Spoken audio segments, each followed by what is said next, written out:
It's 8 a.m. in Tokyo. The world's second largest economy stirs to life. A flood of salaried workers rush to their jobs, ready today again to give their all to their employers, Japan's giant corporations. The Japanese are famous for their hard work and dedication. Half a century ago, however, this dedication was harnessed for the pursuit of war and conquest. In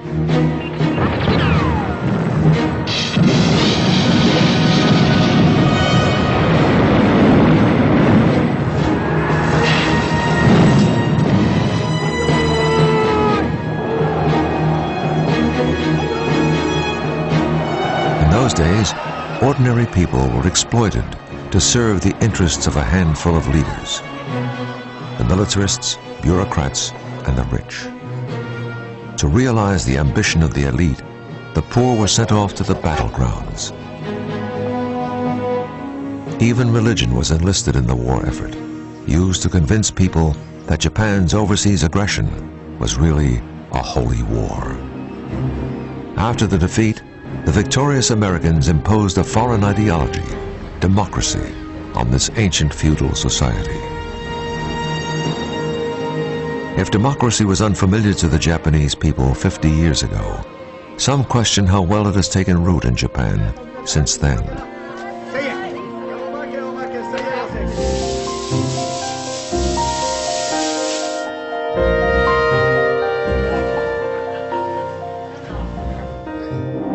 Historically, any movement in Japan that attempted to empower individuals met with enormous resistance. However, one populist movement, the Soka Gakkai, violently suppressed during World War II, has since managed to survive and grow in a sometimes hostile environment. Claiming its roots in 13th century Buddhist tradition, the Soka Gakkai has undergone phases of persecution, reconstruction, and development, led by a succession of charismatic individuals.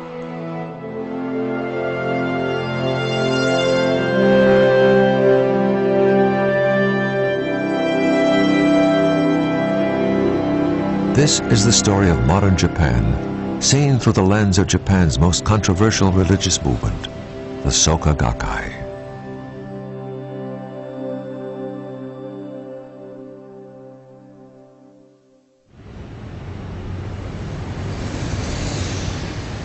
No country brings the ancient and the modern together quite like Japan.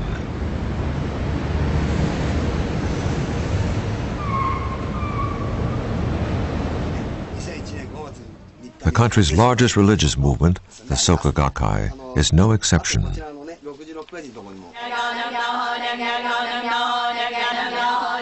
While drawing on a form of 13th century Buddhism, it is thoroughly modern in all other ways. Its more than 10 million practitioners do not meditate in quiet mountain retreats, but are actively engaged in all aspects of society, including politics. This engagement stirs controversy. In Japan, a country famous for preferring the soft gray center of compromise, opinions on the Soka Gakkai are sharply split. Critics say that it is a sinister movement with designs to dominate the country or even the world. Its followers claim to be working to empower their fellow citizens. How has Japanese society responded to the growth of what today is Japan's largest grassroots people's movement? Why do its leaders continue to attract so much controversy? Answers to these questions may be found in a history that reaches back to 13th century Japan and the life of the Buddhist monk Nichiren.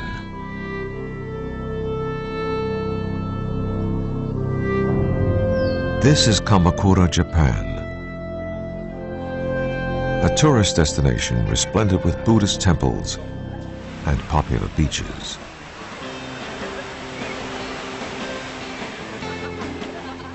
But unknown to most visitors, beneath the veneer of modern Kamakura lies a dark and turbulent history. Hiro Sato, Associate Professor of Religious Studies at Tohoku University, is one of Japan's top scholars of Kamakura Buddhism.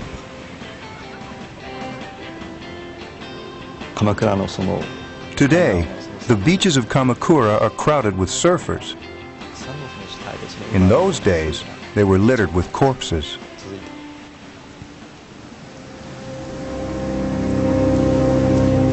The 13th century was a time of unusual hardship in Kamakura.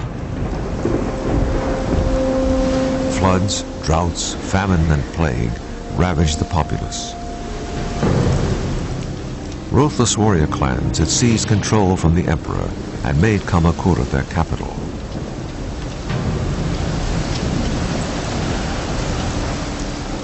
Conditions were so harsh that 10% of the population could die off in a matter of months, while the rulers watched indifferently. Bodies were left to rot on the beach like piles of discarded trash. In response to the crisis facing the nation, new schools of Buddhism emerged. But as soon as these schools became established, they began to pander the interests of the authorities, praying for the prosperity of these warrior rulers, receiving protection and patronage in return. When disasters struck and the crops failed, there would be a struggle over how to distribute what little there was. Those in the lowest social classes were the last to get the food and the first to starve. Promoting a popular teaching which promised salvation in the afterlife, Kamakura priests lulled commoners into a sleepy acceptance of suffering and death.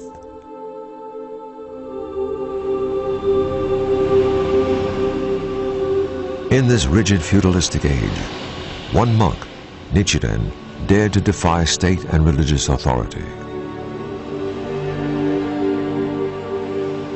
Nichiren was born in 1222 to a family of poor fishermen. While young, Nichiren traveled to the major Buddhist temples in Japan, studying every sutra expounded by the Buddha, searching for a remedy for the suffering and chaos that surrounded him. Wherever he went, he found corrupted temples filled with obsequious priests, eager to appease those in power and enjoying comfortable lives, while the commoners suffered.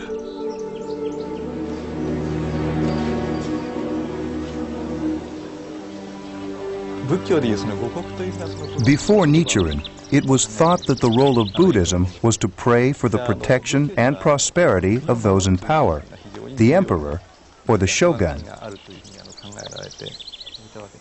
Nichiren insisted that the purpose of Buddhism was to protect the lives of ordinary people.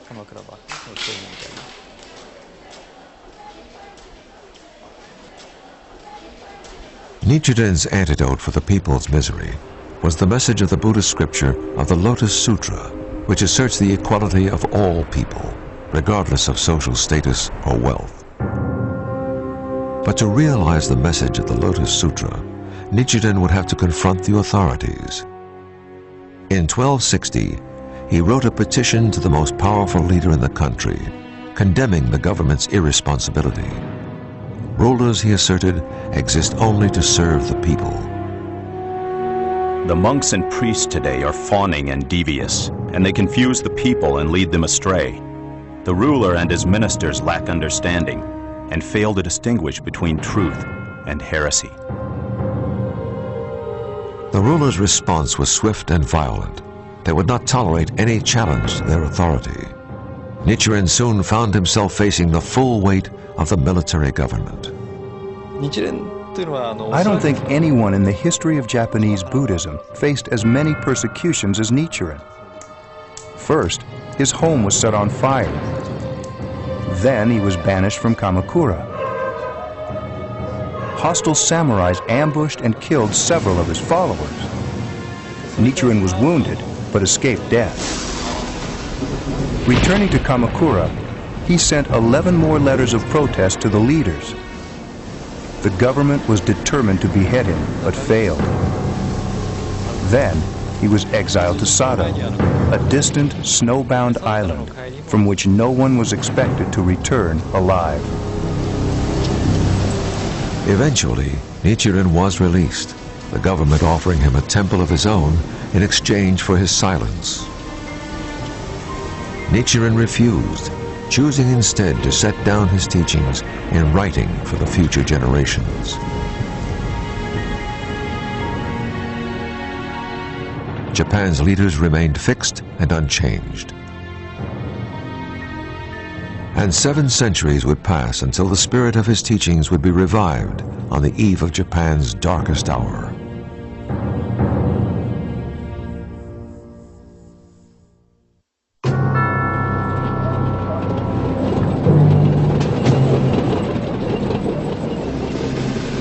Decades before the outbreak of the Second World War, Japan initiated a policy of aggressive expansion in Asia.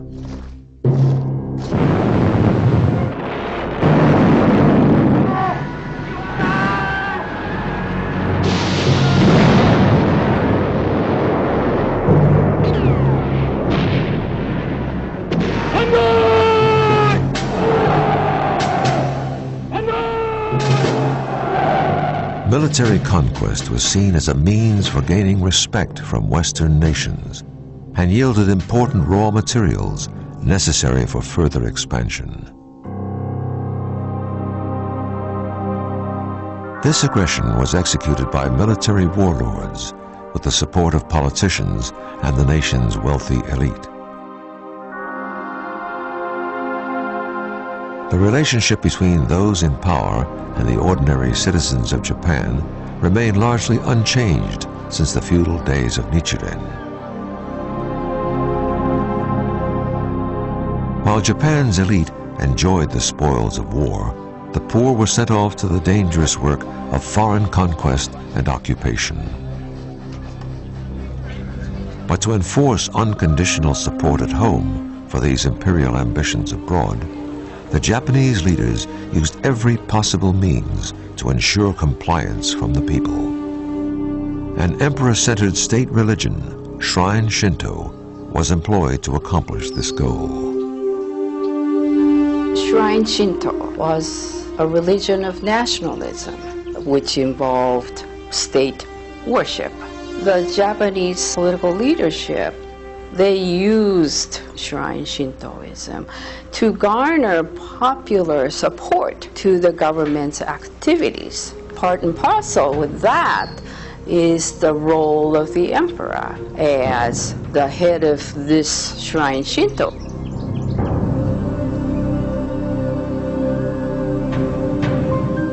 One special target for indoctrination were those who were the most impressionable, Japanese school children.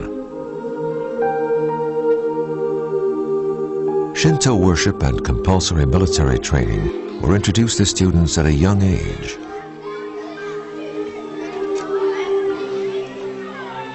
But these practices were not without their critics. One of them was a school teacher named Tsunisaburo Makiguchi, a man who would eventually revive the reformist movement of Nichiren Buddhism.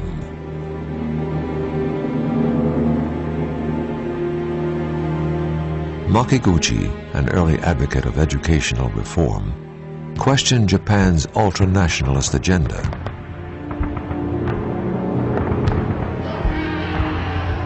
He sharply criticized the school system that placed the needs of the state before the needs of ordinary people.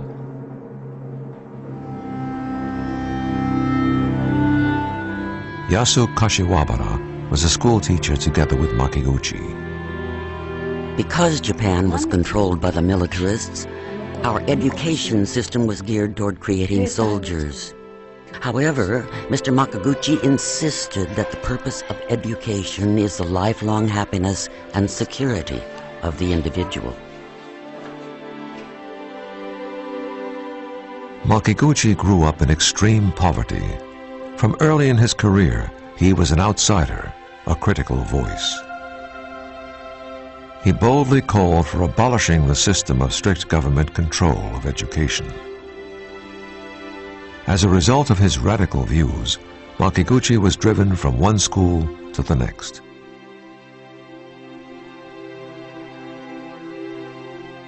But wherever he went, Makiguchi continued to challenge the status quo with a philosophy of compassion.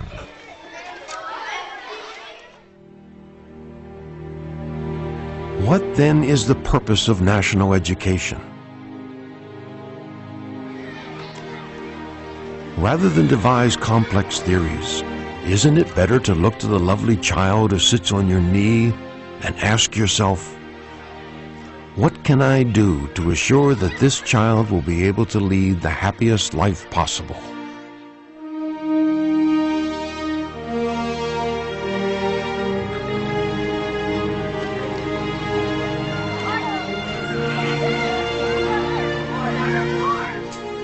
For 6 years, from 1st through 6th grade, Tomoya Warashina was a student of Makiguchi.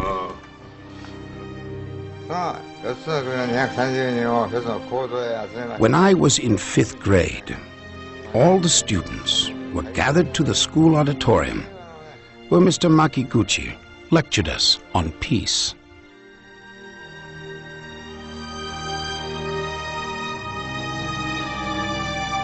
At the time, each student was required by the government to recite what was, in effect, a pledge of allegiance to the emperor. The Pledge of Allegiance stated something like this: if war should occur, selflessly sacrifice everything. Offer yourself courageously to the state.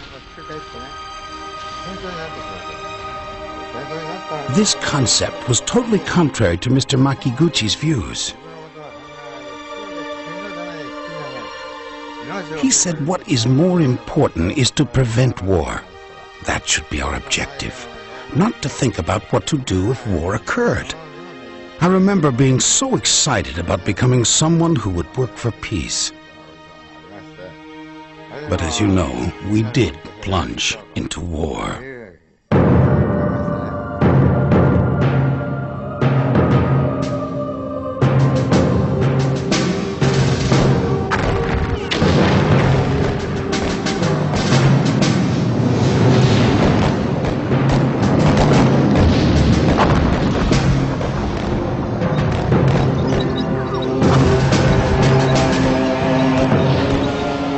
While Japan's armies were committing atrocities abroad, at home, the government launched an intensive campaign to mobilize the public to support the war.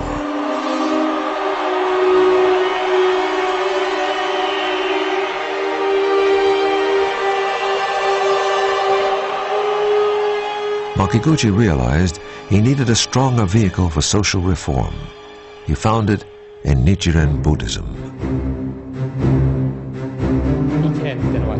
Nichiren was known as a person who bravely challenged the authorities of his time. So Makiguchi naturally saw Nichiren as a model for resisting the government. Makiguchi would challenge the government, but not merely through protest. Seeking to have long-term impact, he formed an association of educators committed to social reform. He named the organization the Soka Gakkai, or Society for Value-Creating Education. Assisted by fellow teacher Josei Toda, Makiguchi sought to create lasting change through education and propagating the principles of Nichiren's Buddhism. But as time went on, Makiguchi took the perilous course of making increasingly defiant public statements. The Japanese attack on Pearl Harbor marked the start of a full-scale war in the Pacific. Makiguchi chose this moment to speak out.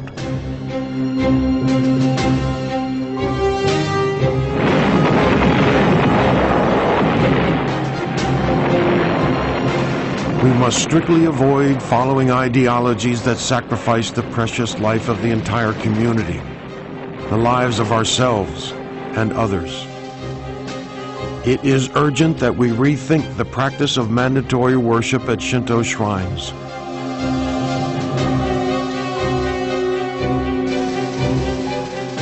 But this was a risky move. Those who dared to speak out against the state were hauled off to jail. If you were suspected of being defiant of the state, if you disobeyed official policy, you would be subject to severe oppression. that was a risk Makiguchi was willing to take. With an escalating sense of urgency, Makiguchi crisscrossed Japan, conducting hundreds of discussion meetings with local citizens.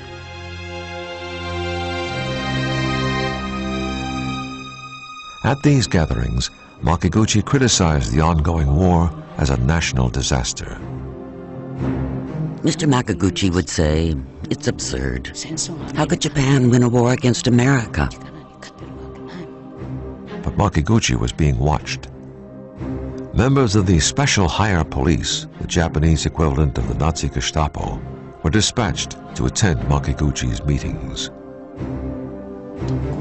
When the discussion turned to state Shintoism, the members of the Special Police immediately stopped us. They forced the meetings to break up. Anyone considered to be anti-nationalist would be arrested and imprisoned. In July of 1943, Makiguchi and his protege, Josei Toda, were arrested, charged with denying the divinity of the emperor.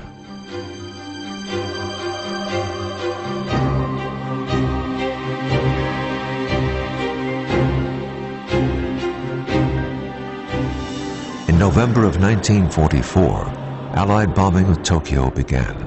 The tide of war had turned.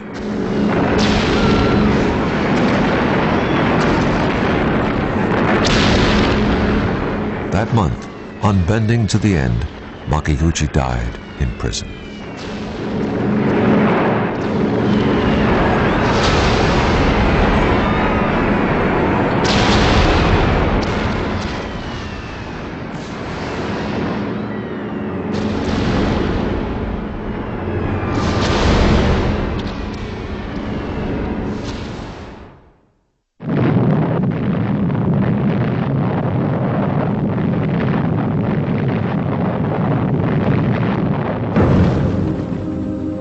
August of the following year, the war was brought to an end by a weapon more destructive than any the world had ever seen.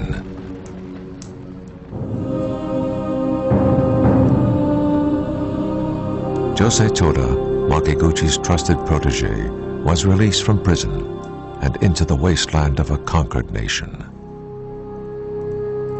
Ravaged by malnutrition and barely able to walk, he confronted for the first time the utter destruction that the war had wrought. Misery and despair hung in the air like a thick fog. Makiguchi was dead, the Soka Gakkai had been destroyed. Penniless and alone, Toda seemed as doomed as any of the powerless millions around him. But Toda was burning with profound resolve. While in prison, the news of Makiguchi's death had cast Toda into a pit of bitter grief. But there, in the midst of his despair, he had vowed that he would not let Makiguchi's death be in vain. He would realize his mentor's dream to create a world in which ordinary people are no longer the helpless victims of war and oppression. And Josei Toda would have some help.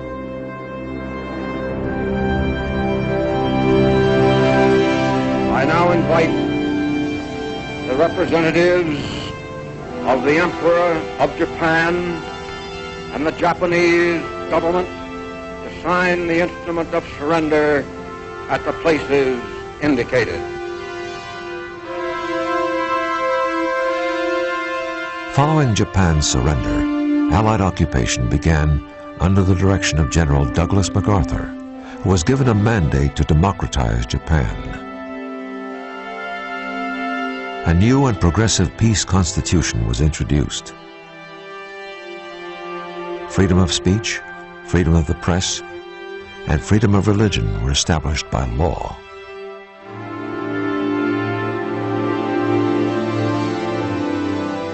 At first, these new values only added to the confusion of the post-war turmoil.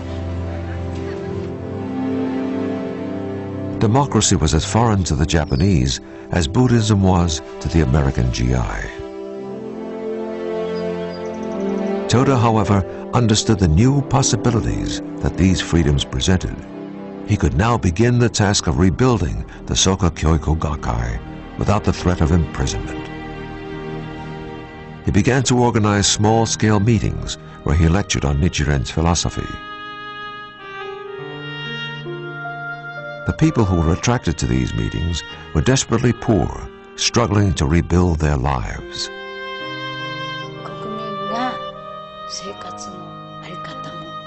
The Japanese people lost everything. For the first time, they had to confront the question of their very survival. Toda gave them a philosophy, a means to change their lives.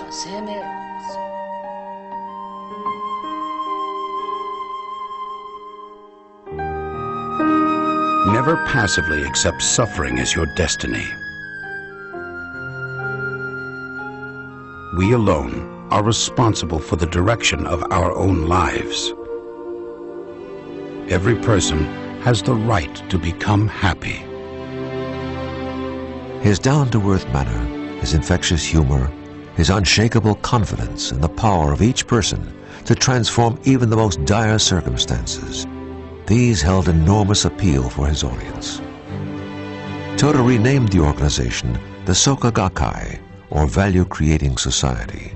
Cynics mockingly dubbed it a gathering of the poor and the sick. The organization expanded rapidly. Within a few years, the membership had increased to 5,000. But Toda was concerned about the political situation within Japan. He realized that beneath the thin veneer of a new democracy, the structures of power remained largely unchanged. The post-war political establishment of Japan was dominated by the Conservative Party that represented big business, and the Socialist Party that represented the big labor unions. The people excluded from the system were the ordinary citizens.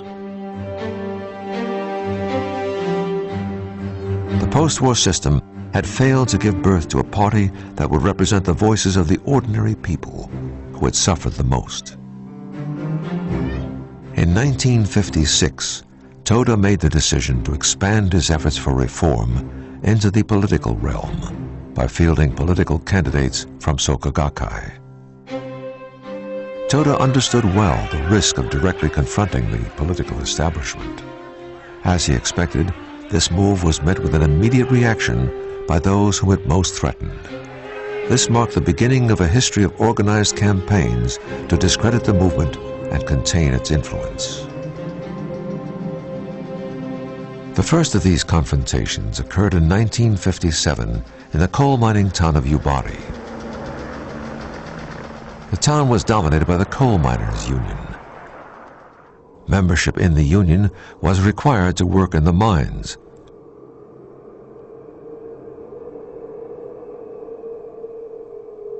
Because the mines were the region's only source of employment, this gave the union considerable power over the workers. Nationally, the union had strong ties to established parties and was one of the most powerful political forces in Japan. That year, in a stunning reversal, the candidate supported by the Soka Gakkai won more votes than the union-backed candidate. The union leadership was outraged.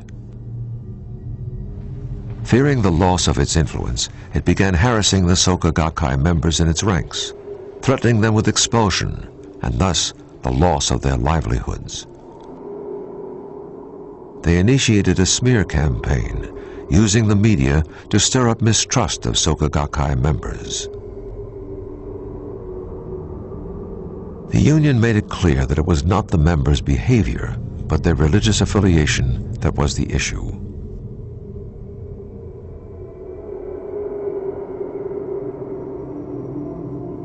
When Toda learned of these events, he dispatched the young Daisaku Ikeda to Yubari. Ikeda had joined the Soka Gakkai as a teenager in 1947 after attending a lecture given by Toda. Because he had been jailed for opposing the war, I knew I could trust him. He spoke in universal terms, not about dogma.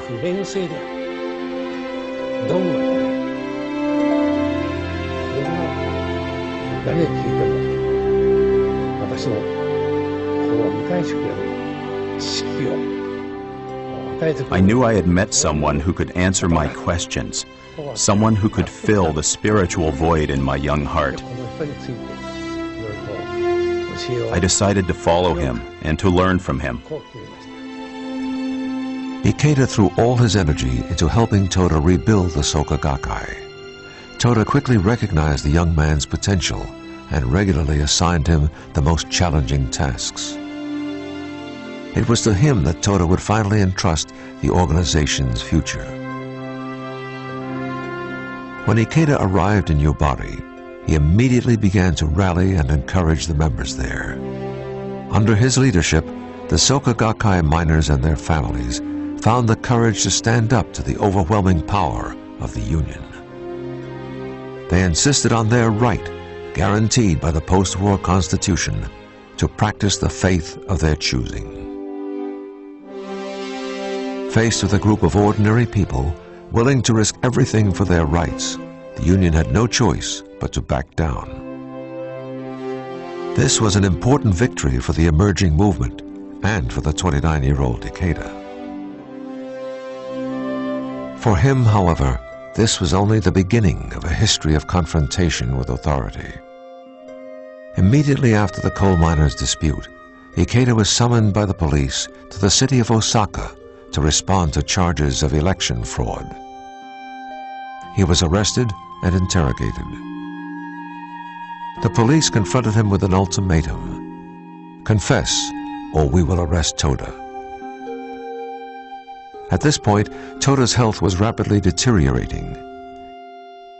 Ikeda knew that his mentor would probably not survive a second imprisonment.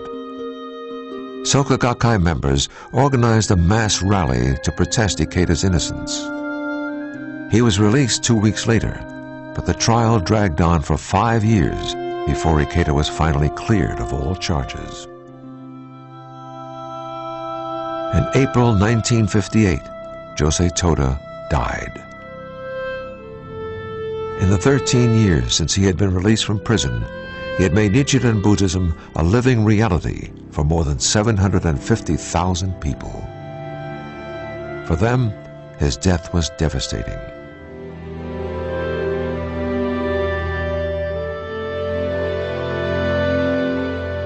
With Toda gone, critics and the media predicted that the Soka Gakkai would collapse.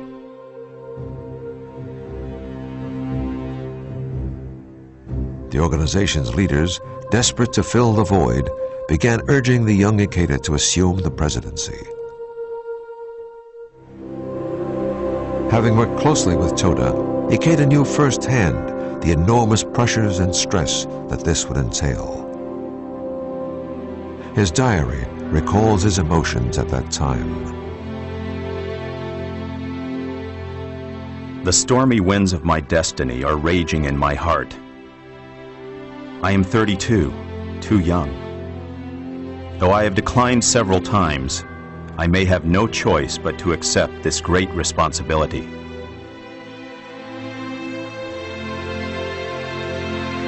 In May 1960, Ikeda assumed the presidency. Although I am still young, from today, as a disciple of Mr. Toda, I am resolved to take the lead and advance our movement a step forward.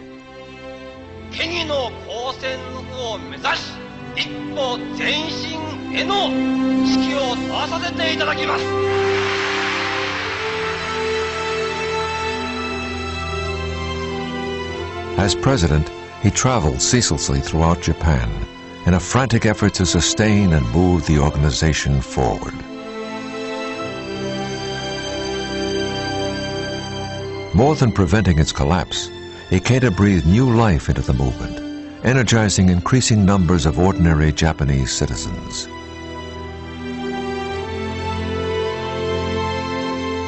Within a few years, the Soka Gakkai had grown into a major grassroots movement of more than 3 million members.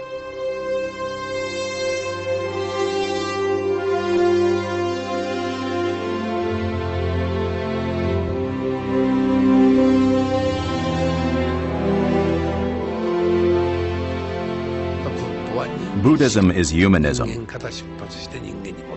Everything begins and ends with the human being. Buddhism exists for the sake of humanity. If this is indeed an age of democracy, then the people themselves must assume center stage. They are sovereign, and those in power, the government, the strata of leadership, they all exist to serve the people. Unless we see things this way, humankind may never achieve ideal happiness, peace, and freedom. The Soka Gakkai continued to grow. Today, 70 years after its founding, it is said that almost 1 in 10 Japanese citizens is a Soka Gakkai member. In an essentially non-democratic Japan, ordinary people cowered before those in power. After they joined the Soka Gakkai, these ordinary people became empowered. And when they began to voice their opinions proudly, the relationships they had with others became democratic. In Japan, those who are not representing the majority view are suspect of being non-Japanese. And that's very bad, not to be Japanese. If you want not to be discriminated, you should be part of the majority.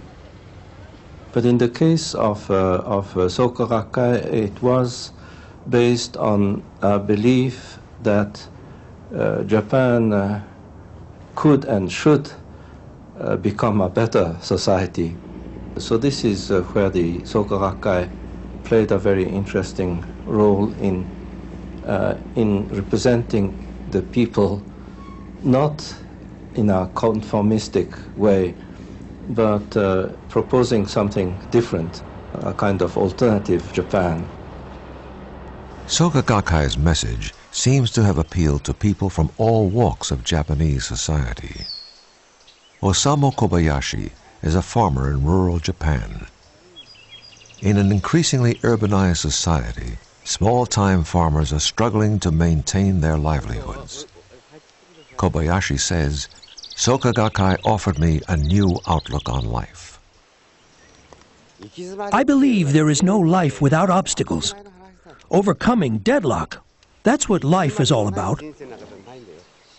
Kobayashi has also had to work hard to overcome the prejudice that arose from his decision to join the Soka Gakkai. I had many friends, but they all left me the moment I began to practice with the Soka Gakkai. But now, they respect me for not giving up. Today, Kobayashi is recognized as a leader in his community. One of his initiatives has been to form a direct sales produce market, which has enabled the aging farmers of the district to maintain their livelihoods. Years ago, I went to a Soka Gakkai meeting where President Ikeda was speaking. His message was, "Be the lighthouse of the community." Those words left a deep impression on me and have become my motto. Ameyoko is a bustling outdoor market in downtown Tokyo. Small shop owners like these have been hit hard by Japan's longest post-war recession. Many have been forced out of business and into the growing ranks of the unemployed. Katsuhisa Shimura is a shop owner who sells chocolates and is well known for his bargain prices. When a customer says, "Wow, this is wonderful, there's so much chocolate," that's a great feeling. With big supermarkets opening up, more and more shops like ours are forced to close down. I really wanted to create the kind of shop that would attract customers to this market. Because of his lively sales method, Shimura has been featured on television a number of times. His fellow shop owners are pleased with this publicity, which has indeed drawn numerous new customers to the market. If I'd not been practicing Buddhism, I probably would have only been concerned with making money. Nichiren Buddhism teaches that if you light a lantern for another, it will also brighten your way.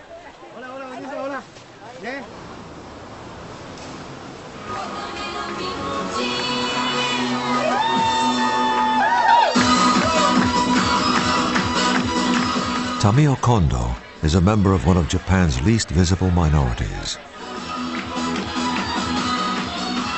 For her, empowerment has meant rediscovering dignity. Because Japanese society still does not accept open homosexuals, I know many gay people, especially salaried workers, who become very depressed and even consider suicide. I tell them, don't even think about it. You have to live true to yourself. It's your life. Whatever people may think, you are the one who is responsible for your happiness. If it wasn't for Buddhism, I would have lived the life of escapism, avoiding reality, and preferring to live in the shadows. But right now, I'm really happy. Women in Japan are another group of people who have traditionally been silenced. Before World War II, Japanese women were second-class citizens, completely shut out of the political process. Tsuruku Oya owns a local eatery that is a neighborhood hangout in downtown Tokyo. If I hadn't been a Soka Gakkai member, I wouldn't know the first thing about politics, about any political parties at all. Because of Soka Gakkai, I approach politics more easily. It's closer to me. I get enthusiastic about the issues. In fact, the women members of the Soka Gakkai are said to be the most politically involved and active. This activism has not gone unnoticed. Soka Gakkai directly expressed the voices of the people. This threatened the established powers. All-out efforts were made to discredit them. Since the end of the war, the establishment and the media incessantly criticized the Soka Gakkai, page after page of accusations, without factual basis or content.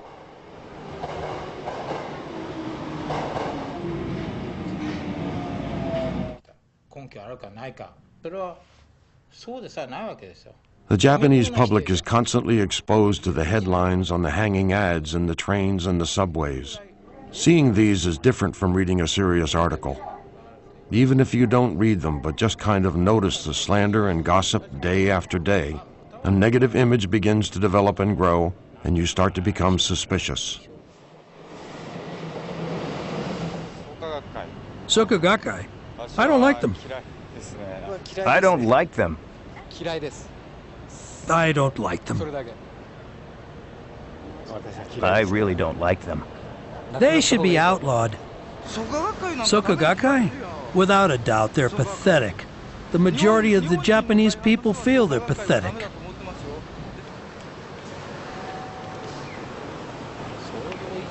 The fact is that many people feel a strong uneasiness toward the Soka Gakkai. In this sense, you can say the establishment has succeeded.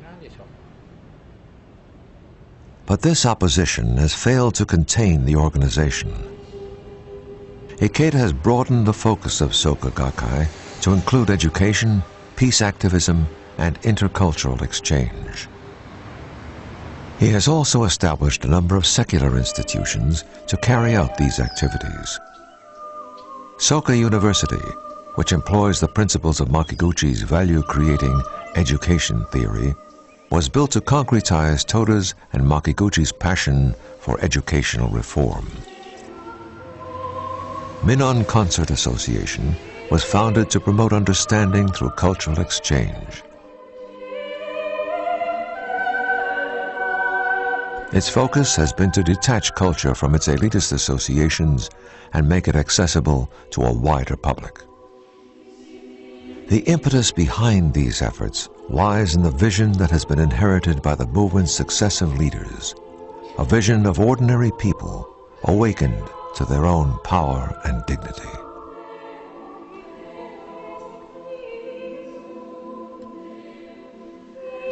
The 20th century was a century of war. We must once again shed light on the human being. We must shift our emphasis back to the people. Otherwise, we stand to repeat the tragic mistakes of the past.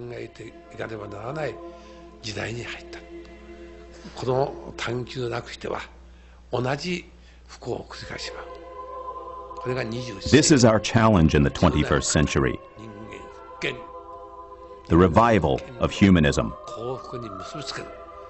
All people are absolutely equal and have the right to live in happiness. A people-centered perspective, a return to humanism. This is what is vital to create a future of peace.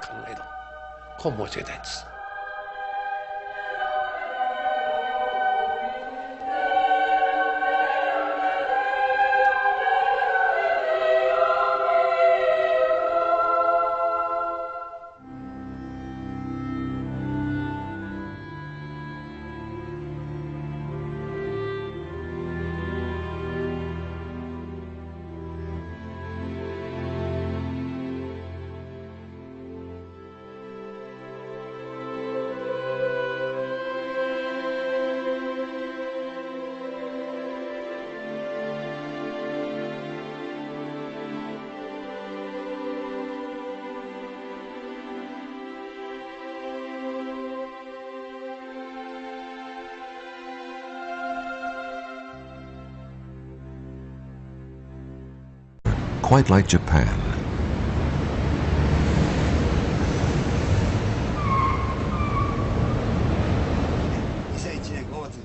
The country's largest religious movement, the Soka Gakkai, is no exception.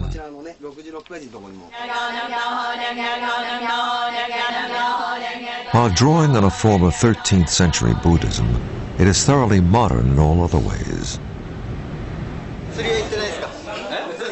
Its more than 10 million practitioners do not meditate in quiet mountain retreats, but are actively engaged in all aspects of society, including politics. This engagement stirs controversy. In Japan, a country famous for preferring the soft gray center of compromise, opinions on the Soka Gakkai are sharply split. Critics say that it is a sinister movement with designs to dominate the country or even the world. Its followers claim to be working to empower their fellow citizens. How has Japanese society responded to the growth of what today is Japan's largest grassroots people's movement? Why do its leaders continue to attract so much controversy?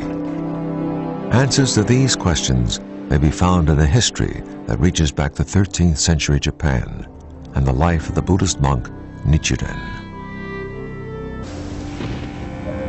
Bodies were left to rot on the beach like piles of discarded trash. In response to the crisis facing the nation, new schools of Buddhism emerged. But as soon as these schools became established, they began to pander to the interests of the authorities, praying for the prosperity of these warrior rulers, receiving protection and patronage in return. When disaster struck and the crops failed, there would be a struggle over how to distribute what little there was. Those in the lowest social classes were the last to get the food and the first to starve. Promoting a popular teaching which promised salvation in the afterlife, Kamakura priests lulled commoners into a sleepy acceptance of suffering and death.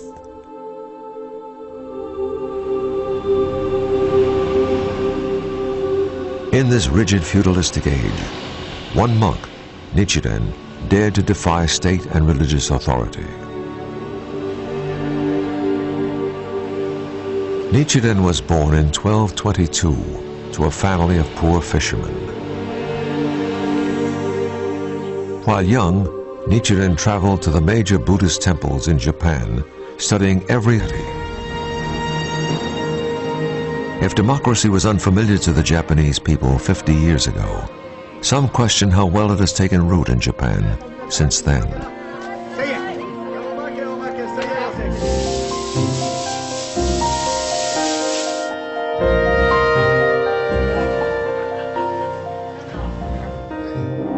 Historically, any movement in Japan that attempted to empower individuals met with enormous resistance. However, one populist movement, the Soka Gakkai, violently suppressed during World War II, has since managed to survive and grow in a sometimes hostile environment. Claiming its roots in 13th century Buddhist tradition, the Soka Gakkai has undergone phases of persecution, reconstruction, and development, led by a succession of charismatic individuals.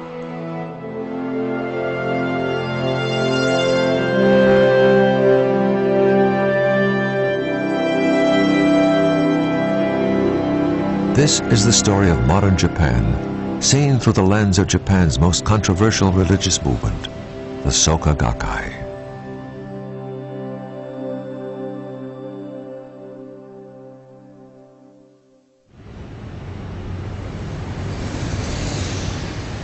No country brings the ancient and the modern together.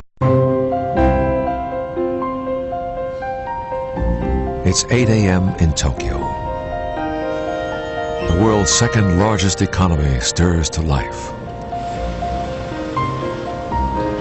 A flood of salaried workers rush to their jobs, ready today again to give their all to their employers, Japan's giant corporations. The Japanese are famous for their hard work and dedication. Half a century ago, however, this dedication was harnessed for the pursuit of war and conquest.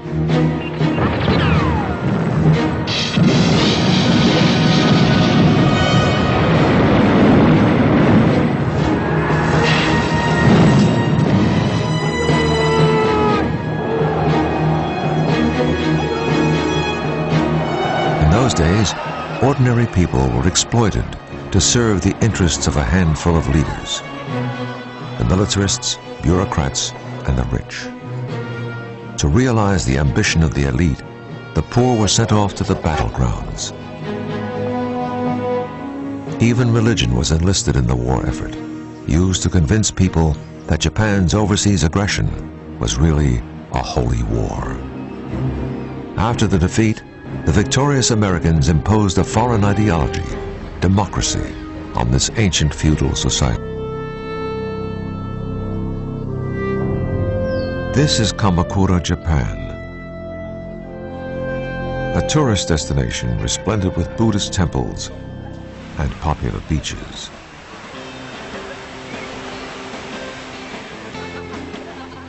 But unknown to most visitors, beneath the veneer of modern Kamakura lies a dark and turbulent history. Hiro Sato, Associate Professor of Religious Studies at Tohoku University, is one of Japan's top scholars of Kamakura Buddhism.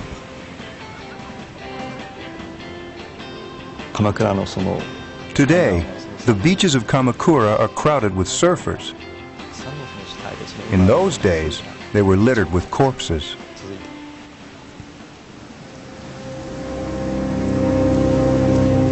The 13th century was a time of unusual hardship in Kamakura.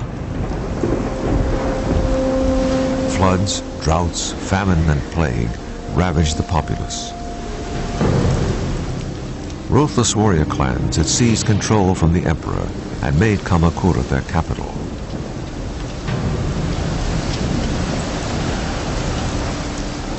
Conditions were so harsh that 10% of the population could die off in a matter of months, while the rulers watched indifferently.